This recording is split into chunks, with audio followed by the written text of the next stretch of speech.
මගේ තාත්තා නිසා. තාත්තා තමයි මට කියලා දුන්නේ සිංහල. හැබැයි අද නෑ. අද කොහෙද කියලා හොයන්න නෑ. කොච්චර කැකුව තියනවද කියලා හිතලා බලන්න කවන්නේ. හැබැයි මම කවුරු මාව වැරලා දැම්මොත් මගේ තාත්තා වෙනකොට මම පෙනී හිටිනවා. ඒක එකයි. හරි. யாழ்ப்பாண மாவட்ட பாராளுமன்ற உறுப்பினர் ராமநாதன் அர்ச்சுனா இன்றைய தினம் பாராளுமன்றத்தில் உரையாற்றுகின்ற போது தனது தந்தையை நினைவு கூர்ந்தார்.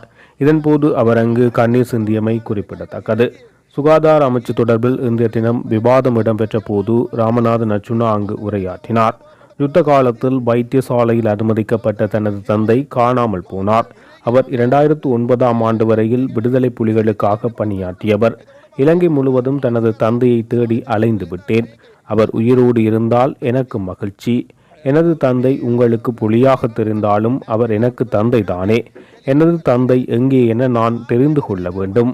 எனது தந்தையினால் தான் நான் இன்று இவ்வாறு சிங்களம் பேசுகின்றேன். எனது தந்தை நன்றாக சிங்களம் பேச தெரிந்தவர். அவர் சிங்கள மக்களை மிகவும் நேசித்த ஒருவர். எனக்குள் மிகப்பெரிய வேதனை உள்ளது. மன்னார் வைத்தியசாலையில் நடந்த அசம்பாவிதம் தொடர்பாக நான் முன்னின்றேன். அதற்காக என்னை சிறையில் அடைத்தனர். அவ்வாறான விடயங்களால் ஏற்பட்ட தாக்கம் காரணமாகவே நான் அரசாங்கத்தை எதிர்த்து போட்டியிட்டேன். நான் இந்த பாராளுமன்றத்தில் இருந்து சென்று விடுவேன். இந்த நாட்டில் இருக்கக்கூட விரும்பவில்லை. நான் வீதி விதிமுறையை மீறியதாக என் மீது சட்ட நடவடிக்கை எடுக்கின்றீர்கள். திருகோணமலையில் பௌத்த பிக்கு ஒருவர் காவல்துறையினரை கன்னத்தில் அறிந்துள்ளார். இது தொடர்பில் இதுவரை எதுவித சட்ட நடவடிக்கையும் நீங்கள் மேற்கொள்ளவில்லை என்பது தொடர்பாகவும் அவர் உரையாற்றுகின்ற போது அங்கு கண்ணீர் மல்கியமை குறிப்பிடத்தக்கது. ගරු රාමනාදන් අර්චුනා මන්ත්‍රතුමාට විනාඩි 19ක් කාලයක්. තැංකයු මූලාසරණ මන්ත්‍රතුමනි. නලින්ද අයියා එපා වෙලා ඇතිනේ මෙච්චර මට ඒක තේරෙනවා. ඒ නිසා මම ඔයාලට ගහන්න යන්නේ. මම හොඳ දෙයක් ටිකක් කියන්න යන්නේ. මම දෙමළෙන් කියන්න පොඩ්ඩක් කරුණාකරලා මේක අහන්න. வணக்கம்.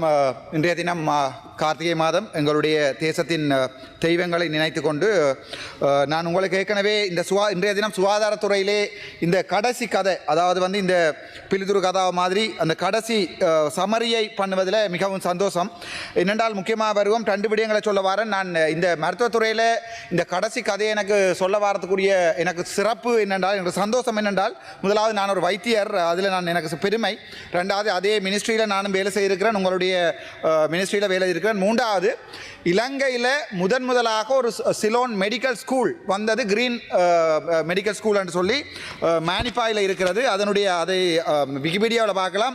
சாமுவேல் ஃபிஷ் கிரீன் என்று சொல்லப்படுவர் தான் அந்த முதல் ஸ்ரீலங்காவின் 1848ஆம் ஆண்டு முதல் சிலோன் மெடிக்கல் ஸ்கூல் வந்தது. ஆகவே நான் நினைக்கிறேன் அது வந்து ஒரு வரலாற்று முக்கியத்துவ இடம். அதை நீங்கள் பாதுகாத்தால் சந்தோஷம். நான் ஒரு பேச்சுக்கள் சொல்லுகிறேன். 2வது நாங்கள் எல்லாம் தமிழுள்ள மருத்துவ பிரிவால் ட்ரீட் பண்ணப்பட்ட ஆக்கள், அதையும் சொல்லிக்கொண்டு 3வது வடக்கு மாநிலத்தில் இதுவரைக்கும் உங்களுக்கு 5 சுகாதாரம் சம்பந்தமான குறைபாடுகளை சொல்லியிருக்கேன்.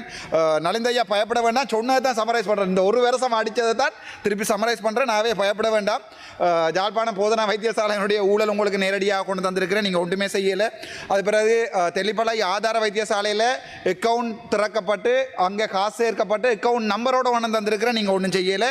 அதுக்கு பிறகு மறுபடியும் பொயின்பெட்ரோ வைத்தியசாலையில் 400 லட்சம் 388 லட்சம் ரூபா காசு அதையும் கொண்டு வந்து நான் உங்களுக்கு அக்கௌண்டோட கொமர்ஷியல் பேங்கில் அக்கௌண்ட் ஓப்பன் பண்ணப்பட்டு 2021ஆம் ஆண்டு ஆடிட் செய்யப்பட்டு வைத்தியர் கேதீஸ்வரன் அந்த காசை கொண்டு போய் கொமர்ஷியல் பேங்கில் போட்டிருக்கார். இருந்த ஜிஎம்ஓஏ செக்ரட்டரின்ற அண்ணா கமலம் பில்டர்ஸுக்கு தான் கண்ட்ராக்ட் கொடுத்துருக்கணும். கவர்மெண்ட் கண்ட்ராக்ட் இல்லை, ஹாஸ்பிட்டலுக்குள்ளுக்குள்ள கட்டியிருக்கு. நான் ஆகவே பழைய கதைகளை எடுத்து பாருங்க, அது உண்டு.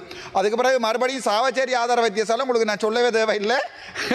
நான் கதைக்க விரும்பவில்லை. உண்மையாகவே சந்தோஷம். உங்களை மாதிரி ஒரு அமைச்சர் இருக்கிறதுக்கு உண்மையாகவே நான் பெருமைப்படுறேன், நான் சந்தோஷப்படுறேன். நான் உங்களை ஒரு ஜனாதிபதி ஆக்கணும்னு ஆசைப்படுறேன். அது இந்த மனசில் இருக்கிற கனவு.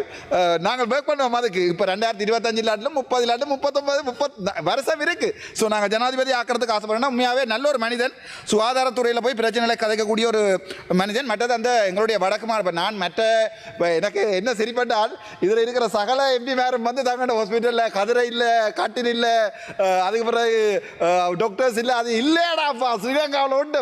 அதை பேர் இல்லை என்று சொல்லி பிரியோசனம் இல்லை. அது இல்லை, அது எல்லாருக்குமே தெரியும். இங்கே ஒன்றுமே இல்லைன்னு தெரியும். இல்லைன்றத அரசாங்கத்தை அவங்க எடுத்திருக்கிறாங்களா, நாங்கள் எப்படியாவது சப்போர்ட் பண்ணத்தான் பார்க்கணும். சும்மா இருக்கிற சுகாதார அமைச்சருக்கு போய் இல்லை இல்லை இல்லைன்னு இப்படியே முழு பேரும் வாசிச்சா அந்த பக்கம் டாக்டர் மேட்டர் லிஸ்ட் ஒன்று போட்டிருக்கு இருக்குன்னு வாசிச்சு கொண்டிருக்கிறாங்க. ஆனால் உண்மை என்னென்னா கஷ்டம், ஒரு கஷ்டப்பட்ட நிலையில் தான் நீங்கள் சுகாதார அமைச்சர் எடுத்திருக்கிறீங்க. ஆகவே அந்த விதத்தில் நான் உங்களுக்கு 100% சப்போர்ட் பண்ணுவேன், அதில் எந்த சந்தேகமும் வேண்டாம். அந்த மலரவன் ஐயாவினுடைய நேஷனல் ஐ ஹெல்த் பாலிசியை நான் அஜென்மெண்ட் மோஷனாக கொண்டு வந்திருக்கிறேன். தயவு செய்து அதையும் ஒருக்கா பாருங்க உங்களால் முடிஞ்சால். அதை விட வடக்கு மாநிலத்தில் அந்த நர்சிங் ஸ்டாஃபுக்கு வந்து அதை பிளான் பண்ணப்பட்டு நான் உங்களோட ஏற்கனவே கதைச்சிருக்கிறேன். நான் என்ன சொல்கிறேன் என்றால் எங்களோட சுகாதார அமைச்சர் அவர்களே, ஒரு ஸ்டாஃபை நாங்கள் கஷ்டப்படுத்தி ஒரு நாளுமே வேலை வேண்டியலாது. ஒரு ஸ்டாஃபை நாங்கள் அதை தான் ஒரு நல்ல ஒரு அட்மினிஸ்ட்ரேட்டருக்குரிய ஆளாக்கு. நான் எந்த ஹாஸ்பிட்டலில் வேலை செய்தாலும் எனக்கு இருக்கிற ஸ்டாஃபை கஷ்டப்படுத்துகிறேன் இல்லை, அவங்கள நான் எப்போவுமே சந்தோஷப்படுத்தி தான் அவங்கள்ட்ட ஒரு வேலை எடுக்க வலிக்கிறேன். நானாவே வடக்கு மாநிலத்தில் அந்த மாகாண சபையில் இருக்கிற வேலைகளையும் பாருங்கள். அதை விட சுதேச மருத்துவ வைத்தியர்கள் 2000 இதெல்லாம் கதைச்சது, இவ்வளோ காலம் கதைச்சதை சமரைஸ் பண்ணுறேன் உங்களுக்கு நான். சுதேச வைத்தியர்கள் அவே கொஞ்சம் கருணை எடுங்கண்டா, நாங்களும் டாக்டர்ஸ் நீங்களும் டாக்டர்ஸ், இப்போ நாங்கள் வைத்தியர்கள் என்று சொல்லி தெரிகிறோம். ஆனால் டாக்டராக பாஸ் அவுட் பண்ணி போட்ட சுதேச வைத்தியத்துறை அவங்க இப்போ டீச்சராக தெரியுறாங்க. அது எங்களுடைய ஃபெயிலியர். அது we have done it. எங்களுடைய முதல் இருந்த அரசாங்கங்களுடைய ஃபெயிலியர். ஸோ டைம் எடுங்கோ, அதுக்கு ஆறுதலாக டைம் எடுத்து அதுக்கு ஒரு மாஸ்டர் பிளானை போட்டு please do it, we'll do the maximum support. அதை விட அந்த ஹோமியோபதி மெடிசின் சம்பந்தமாக வழக்கு போடப்பட்டிருக்கிறது. அந்த ஹோமியோபதி வைத்தியர்கள் சில பேர் பாராளுமன்றத்தில் வந்து கதைத்தவர்கள் அந்த தகுதி இல்லாத ஹோமியோபதி வைத்தியர்கள் எல்லாம் வேலை செய்கிறார்களாம். ஆனால் அதில் தகுதி உள்ளவர்கள் வேலை செய்யலை. ஸோ அந்த வழக்கை நீங்கள் மறுபடியும் போட்டு என்னை பொறுத்த வரைக்கும் நீங்கள் ஒரு நல்ல ஒரு மனமுள்ள மனிதன். ஆகவே சில விடயங்களை இப்போ நான் உங்களுக்கு அட்வைஸ் பண்ண இல்லாத ஏனென்றால் நான் சாதாரணமான ஒரு வைத்தியர், மெடிக்கல் எம்எஸ்சியும் முடிக்கல. ஆனால் நீங்கள் ஒரு அமைச்சர். ஆகவே சில விடயங்களை லாங் டேர்மாக பிளான் பண்ணுங்க. உங்களுக்கு வடக்கு மாநிலத்தில் அல்லது எதிர்கட்சியில் இருந்தோன்னு உங்களுடைய சுகாதார அமைச்சில் என்ன உதவி வேணுமென்றாலும் செய்யலாம். எதிர்கட்சியில் இருந்து என்ன உதவி வேணுமென்றாலும் செய்யலாம், ஒரு கனிவான வேண்டுகோள். அதை விட இந்த டிஜிட்டலைசேஷன், நான் கூட பேராதனை வைத்தியசாலைக்கு வந்து 2022ஆம் ஆண்டு south east Asia effort for digitalisation doctor Arjuna Thilakar இருக்க ஒரே ஒரு வைத்தியசாலை ஸ்ரீலங்காவில் பேராதனியை நான் தான் எம்ஓ பிளானிங் நான் என்னுடைய ரூமில் தான் செய்தது. உங்களுக்கு தெரியுமோ தெரியல. ஆகவே அதை கொஞ்சம் வடக்குமா எல்லா மாகாணத்தையும் கொண்டு போங்க. என்னோட நீங்கள் ஒரு அமைச்சர், என்ன தெரியும் உங்களுக்கு பயங்கர பிஸி இருக்குது, நீங்கள் ஏலாது. I can understand. அதால் உங்களுக்கு கீழே இருக்கிற ஆக்களை ஒரு ரெஸ்பான்சிபிலிட்டியான ஆக்களை, ஒரு அக்கௌண்டபிலிட்டி உள்ள ஆக்களாக வச்சிருக்கணும். அப்போ தான் நீங்கள் மறக்கிற பிள்ளைகளையும் அவர்களால் செய்யக்கூடிய இருக்கும். நான் அட்வைஸ் பண்ண விரும்பல, ஆனால் உங்களுக்கு உதவி செய்யறதுக்கு விரும்புகிறேன். ஆகவே அதையும் சொல்ல விரும்புகிறேன்.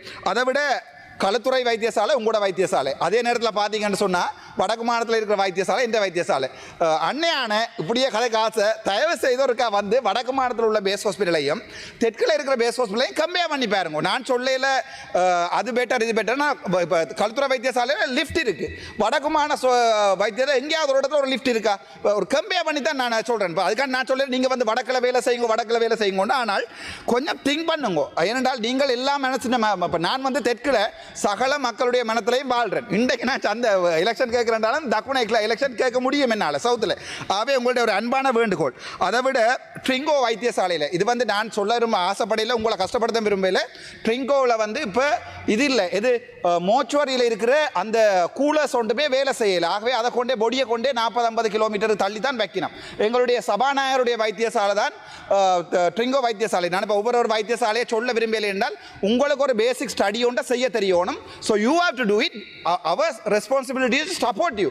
அதால் நாங்கள் உங்களை 100% சப்போர்ட் பண்ணுவோம். சரி, நான் ஒரு சில விடயங்களை 6 நிமிஷம் போயிருக்குது, ஒரு சில விடயங்களை சிங்களத்திலையும் கதைக்க ஆசைப்படுறேன். நான் இந்த விடயங்களை கதைக்கிறதுக்கு வந்து இது வந்து எங்களுடைய சுகாதாரத்துறை. இப்போ நான் வந்து மற்றவர்கள் மாதிரி சொல்ல விரும்பல.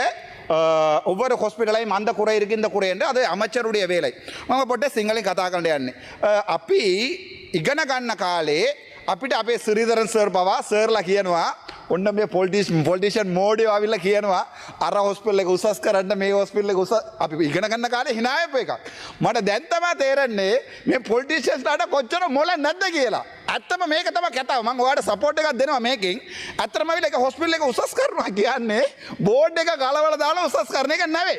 ඒකේ තියෙන ගොඩනැගිලි හදන්න ඕනේ. මට ඒවා සිංහල වචන තේරෙන්නේ නැහැ. ඒ නිසා මිනිස්සු වැඩි කරලා ડોක්ටර්ස්ලා ගෙන්න ඕනේ, නර්සස්ලා ගෙන්න ඕනේ. ඒක කරන්න බැරි වැඩක්. එතකොට හැම එම්බිලාම ගිහිල්ලා සෞඛ්‍ය පැත්තට මගේ හොස්පිටල් ටික බලන්න, මගේ හොස්පිටල් ඒ කරන්න බෑ කියලා මේ ඉන්න 224 දෙනාටම මම කියන්න කැමතියි අයියා. ඒක කරන්න බෑ. Tamanට ගිහිල්ලා සඳ ගන්න ඕනේ කියලා තමන්ගේ පළාතේ ඉන්න එක බේස් හොස්පිටල් එක ටයිප් එක ටයිප් B කරනවා. ටයිප් B එක ටයිප් A කරනවා. ඊට පස්සේ DGH කරනවා. යකෝ ඔක්කොම ටික මේ නැෂනල් හොස්පිටල් කරලා දාමු. ඊට උඩින් යන්න බෑ කොහෙවත්. ඔක්කොම ටික බෝඩ් එක දාමු. National hospital Puttalam, national hospital Chavakachcheri, national ඒක කරන්න බෑ. මට ඒක තේරෙනවා. ඒ නිසා කරුණා කරලා ඔයාගේ පිළිතුරු කතා කියන්න. හොස්පිටල් එක උසස් කරනවා කියන්නේ අවුරුදු 10ක් යන වැඩ කියලා. ඒක කරුණා කරලා ඔයාලා කට්ටියට කියන්න අපේ උන්ටත් කියන්න. ඒකයි එකම කතාව. තව එකක් කියන්න යන්නේ අයියා. මම දැන් ආණ්ඩුවට නැවේ සිංහල ජනතාවටත් විරුද්ධ වැඩ එකක් කරලා තියෙනවා. ඒක තමයි මගේ තාත්තාව නැති වෙච්ච කතාව. මගේ තාත්තා ඇත්තටම 1966 ඉඳන් 83 වෙනකම් පොලිසිය වැඩ කරලා 89 ඉඳන් කොටිය වැඩ කරා 2009 වෙනකම්. මගේ තාත්තා තමයි එකපාරක් කිල්නොච්චි වෙලා අවිල්ලා මේ මිනිමරලා දාලා තියලා යනකොට මන්නාරම් වල තාත්තා තමයි ගෙනල්ලා සාවචි වලට දුන්නා. හැබැයි අපේ මගේ තාත්තා අවියාවේ වරගෙන කාටවත් වෙඩි තියලා නැහැ. හැබැයි 2009 කකුල තුවාල වෙලා මතක තියාගන්න මේ තාතට ඇම්බියුටේට් කරායියා මේ බිලෝදනී ඇම්බියුටේෂන් ඇනස්තීසියා නැතුව. ඉතල බලන්නකො. ඊට පස්සේ පුදුමාතරන් හොස්පිටල් මට අඩන්න කැමති නෑ මේ මයික් එකේ. පුදුමාතරන් හොස්පිටල් එකේ බඩේ තුවාල වුණා ආපහු මාතරන් හොස්පිටල් එකට ගහලා. ඊට පස්සේ ICRC න් ගෙනාවා ට්‍රින්ගෝ හොස්පිටල් එකේ. ට්‍රින්ගෝ හොස්පිටල් එකෙන් ගෙනල්ලා පදවිය හොස්පිටල් එකේ ගේනකොට 2009 මම පේරාදෙණිය යුනිවර්සිටි එකේ කැන්ටින් ඔබතුමාත් අපේ හොස්පිටල් එකේ මේ කොහෙද මාකස් එක වෙන්නදී මාකස් එක මං වීඩියෝ එක පොඩි ටීවී එක බලාගෙන ඉන්නවා. එතකොට පදවිය හොස්පිටල් එකට ගෙනාවා. පදවිය හොස්පිටල් එකෙන් නම් තාත්තා නෑ. ඊට පස්සේ 2012 අපි නඩුව දැම්ම තාත්තකෝ කියලා හොයන්න CID එක අපිට ඇතුල් වෙන්න ආතල් දුන්නා. ආමි එක ආතල් දුන්නා. එතකොට මම මෙඩිකල් ස්ටුඩන්ට් එක 3rd year 4th year මම පදවිය හොස්පිටල් එකට ගියා මගේ තාත්තාගේ BSc හොයලා. තාත්තාගේ BSc නෑ. තාත්තාගේ BSc කිසි දෙයක් ලියලා නෑ. ඊට පස්සේ කවුද කොරෝනා රවිලා රිපෝට් එකක් සබ්මිට් කරා මේකෙන් අනුරාධපුර කේස් එකෙන් තාත්තා නැති වුණාලු. එයා දැක්කාලු තාත්තාගේ කෝස් ඔෆ් ඩෙත් එක ලියලා තියෙන්නේ කොරෝනා. එතකොට මයිස්ට්‍රාට් කිව්වා බෑ මේ අපිට මේ ඩෙත් සර්ටිෆිකේට් එක JMO සර්ටිෆිකේට් එකක් ඕනේ කියලා. තාත්තාව එදා ඒ දවස්වල එදා එකගෙන ගිහිල්ලා මම හිතන්නේ අදට එයා ඉන්නවා නම් මට ඒක සතුටු නෑ. මොකද අවුරුදු 10ක් 15ක් එයාව තියාගෙන කැම්බල තියාගෙන තාත්තාට සිංහලත් පුළුවන් ඒ ලෙවල් කරලා තිබ්බේ සිංහල. තාත්තා සිංහල ජනතාවට ආදරේ. හැබැයි අපේ ජනතාවට අපි ආදරේ අයියා. ඒක මං කවදාවත් කියන්නේ නෑ මගේ ප්‍රභාකරන් දෙයියෝ නෑ. එහෙම කියලා කියන්න බෑ. මම මගේ ජනතාවට ආදරේ වෙන්න බෑ. ඉතින් මම දමනනේ අයියා. ඒ නිසා තාත්තාව එකගෙන ගියා. හැබැයි මම මේක ජනතාවට කියන්නේ මං සම්පූර්ණම සිංහල ජනතාවයි මං ඇත්ත කියන්න යන්නේ. මම ගිය සැරේ ගියා මගේ තාත්තාගේ ප්‍රශ්න මං හැමතැනටම ලංගාව හොයලා බලුවා තාත්තා නැහැ. හිතලා බලන්න ඔයාලට අම්මා තාත්තා ඇතිනේ. එතකොට බයිරයක් එනවනේ මගේ තාත්තා කෝ කියලා. ඔයාලට කොටි වුණාට මට මගේ තාත්තා. ඒක මතක තියාගන්න. ඒ නිසා මම ගිහිල්ලා ICJ එකයි ICC එකටයි කම්ප්ලයින් එකක් දැම්මා මගේ තාත්තාව හොයලා දෙන්න කියලා. මම අතනින් ගිහිල්ලා මම සාක්ෂි දුන්නා මගේ තාත්තා නැහැ කියලා. අනුරාධපුර මැජිස්ට්‍රේට් දැන් කියනවා කෝ කියලා දන්නේ නැහැ කියලා. මම මේක සිංහල ජනතාවට කියන්න ඕනේ. සමහර වෙලාවට සිංහල ජනතාව පස්සේ මේක දැනගත්තොත් මේ බලන්නකෝ අපේ විරුද්ධව මෙයා වැඩ කරලා හැබැයි අපේ සිංහලෙන් ලස්සනට කතා කරලා අපේ රවට්ටුවා කියලා කියන්න පුළුවන්. ඒ නිසා මට දැනගන්න ඕනේ මට තාත්තා කෝ කියලා. අඩුමගාන තාත්තා මරලා තිබ්බා නම් අද මම ආවිල්ලා මේක හින්නවා කියන්නේ මේ සිංහල කතා කරන්න පුළුවන් කියන්නේ මගේ තාත්තා නිසා.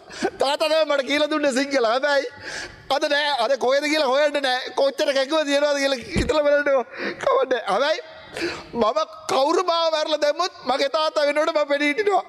ඒක එකයි හරි.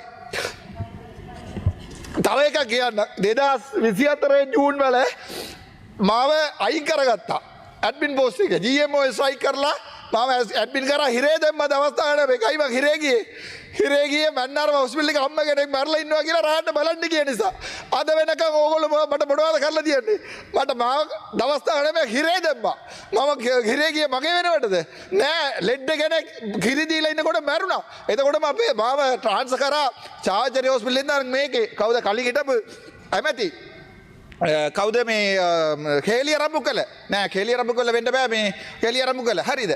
එතකොට මම මාව පේරාදෙනිය දැම්මා. පේරාදෙනිය දාලා ඉවරලා මං එක දවසක් අම්ම කෙනෙක් මැඩුවා කියලා හස්බන්ඩ් මට කතා කරා මගේ වයිෆ් මරුණා බබාට කිරි දෙනකොට කියලා. එතකොට මං රැයට ගිහිල්ලා මන්නාරම හොස්පිටල් එකක බැලුවා. බලපු ගමන් රැයට රාජකාරිය බාධා කිරීම කියලා දවස් 5ක් හිරේ. පළවෙනි සැරේ මම මේ පාර්ලිමේන්තුවේ අන්ඩ්‍රෝ මාල්ස් දිසානායකගේ රැල්ලට විරුද්ධව ආවේ ඒ නිසා. ඊට පස්සේ ආයේ හොස්පිටල් එක වංජා සූචන තියෙනවා කියලා මම ඩොකියුමන්ට් එළිය දැම්මා කියලා දවස් 14 හිරේ. මතක තියාගන්න ඒ වයිරයි තමයි මේ පාර්ලිමේන්තුවේ කතා කරන්නේ. හැබැයි ඒ කාලේ ඔයගොල්ලෝ මට මොකද කරන්න තිබ්බේ? BOP කරන්න තිබ්බා. මම දවස් 10ක් හිරේ BOP ගාලා නෑ ඉන්ක්වයරි වට්ටම් ගත්තා. දැන් කවුරුද්දක් ඔයගොල්ලෝ ඉන්ක්වයරි කරාද?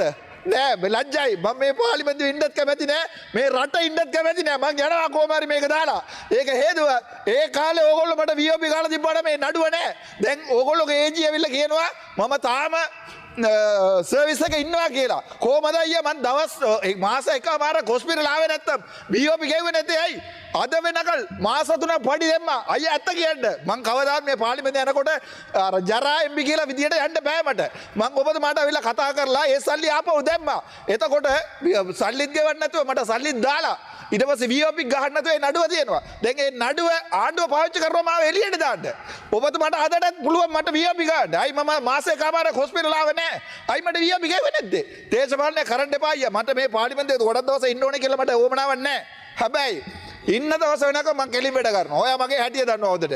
ඉන්න දවස් වල වෙනකම් මම ඇඩ්මින් වැඩ කරා. ඇඩ්මින් හැමදාම පාඩිය දානකොට අපිට කොලෙජ් එක සෙෂන් තියෙනකොට අහලා බලන්න ඇඩ්මින් ලාට කාටද මේ බාර් එක බාර දෙන්න කියලා. බාර් එක බාර දෙන්න මට එක දවසක් බද එක බෝතල්වත් උසන්න නැතුව ආගේ කඩම් කරලා ගිහලා ආපහු දීලා තියෙනවා. හැබැයි ඒ තරම් තමයි මම වැඩ කරලා තියෙන්නේ. මෙහි ආවට පස්සේ ඔයගොල්ලෝ මොකද කරන්නේ? මාව ඉතින් හොරු කිව්වා. ඔයාගේ අල්ලපු පුටු වෙන්න එක්ක නම පිස්සු කිව්වා. රිදෙන්නේ නැද්ද? රිදෙන්නේ නැද්ද? ඒ නිසා තමයි මම අද ජනාධිපති මුණ ගැසුණා. මංගේ ජනාධිපති එන්න කියලා අද කතා කරා. ශ්‍රී ලංකාවේ දිනයට ජනාධිපති කිව්වා සහයෝගයක් දෙන්න කියලා. මං කිව්වා මේ ජනාධිපතිතුමා ඒක අනිවාර්යෙන් කරන්න ඕන දෙයක්. මම මේක අද පාර්ලිමේන්තුවේ කතා කරොත් ඔබතුමාගේ ඇඩ්වර්ටයිස්මන්ට් එකට වඩා හොඳට යනවා කියලා. ඒ නිසා මම ඒකට කැමැති. මම ඔයාලටත් කැමැති. මට තියෙන ලොකුම ප්‍රශ්නේ තමයි දැන් දේශපාලන විදිහට මේක පාවිච්චි කරන්නේ ඇයි? දැන් අපි ඇවිල්ලා දේශපාලනයේ පක්ෂයක් නෑනේ. එතකොට පළවෙනි දවසේ මං කිව්වේ මොකද?